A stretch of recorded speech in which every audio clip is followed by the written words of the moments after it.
So I thought I'd make a quick video for those of you with a cammed Hemi that are trying to get it to idle properly or not die when it comes to a stop. So let's see here.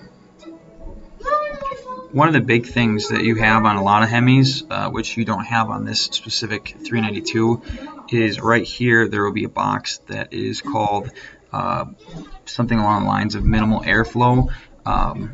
And anything at idle or lower, you're going to want to have roughly at 9 or 10 grams per second. Startup airflow, usually, see this is stock, this is where we're at, usually times it by 1.1 or 1.2, so that way you don't have to press the gas pedal to start it. You can keep doing it in increments of like a half, like 5%, and just keep raising it until it starts without you having to hit the gas pedal. Now another area we have on this specific car is we have this table here called friction base. Okay, this is stock. This table controls how fast the throttle drops as you're coming to a stop. Okay, you'll notice up on the right hand side it's high, up on the left hand side it's low. What I've found is that it actually pays to be the other direction. Now, I don't normally go this high right away. Normally we try to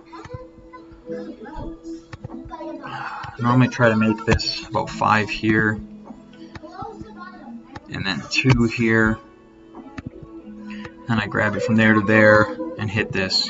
This is the first table I start with in order to try and get it to not die as it comes to a stop or when you rev it, even at idle. This table controls a lot of that. Now, even where it's at right now, it got to the point where the idle is going to hang. So you can only go so far, otherwise the idle is going to hang up in there. We don't want that to happen either. So we go back to airflow, we go to speed density, I'm sorry, not speed density, electric throttle, throttle body model. Here's your stock throttle body.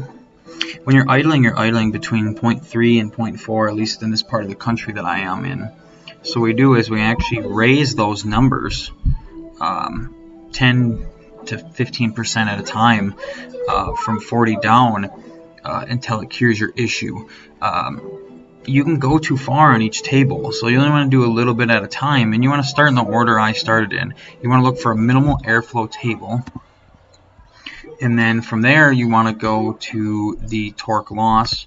So let me see if I can get a minimal airflow table for you here quick. Let's do this one. It's a little bit older Chrysler, so idle, airflow, airflow, general. See, he doesn't have it there either. This is an old Charger. Let's pull open an old 300C I just worked on. Okay, right here. So this car actually has a a big Pro Charger or something on it, or twin turbos. I don't remember off the top of my head, but this is the table that actually worked for him. He sent me a picture of it, and this is what it's at now. See, being that it's boosted, it's going to have a little bit more extra air at idle, even though it has a cam. Now, if this was just a cam only car, this would be a good place to start. And it doesn't even have to be 10 here. You don't need that much air at 2,000 RPMs. It's these low idle tables. So this is the minimal airflow table. And then in the same car, he still has the friction base loss, but you'll notice the numbers here are a little bit different. Now, this table on these older Hemis, I don't really mess with until last resort. I can't get it to idle. I can't get it to come to a stop without dropping. Then I mess with these tables. And these tables, I do pretty much the exact same thing, except for I'll go to like down here, and I'll add 10%, and then I'll go like this and just kind of soften it up a little bit. I don't flip-flop these tables like I do on the other ones. And you can actually, Yeah, it doesn't let you change it to grams per second. This table's based on actual torque. But those few tables are a kind of a big deal when it comes to idling. The thing is a lot of people will come to this minimum base spark table. You see this 20 here. The problem with using that is that you won't be able to get that choppy idle that people want. So you actually want to have it at negative 30 here.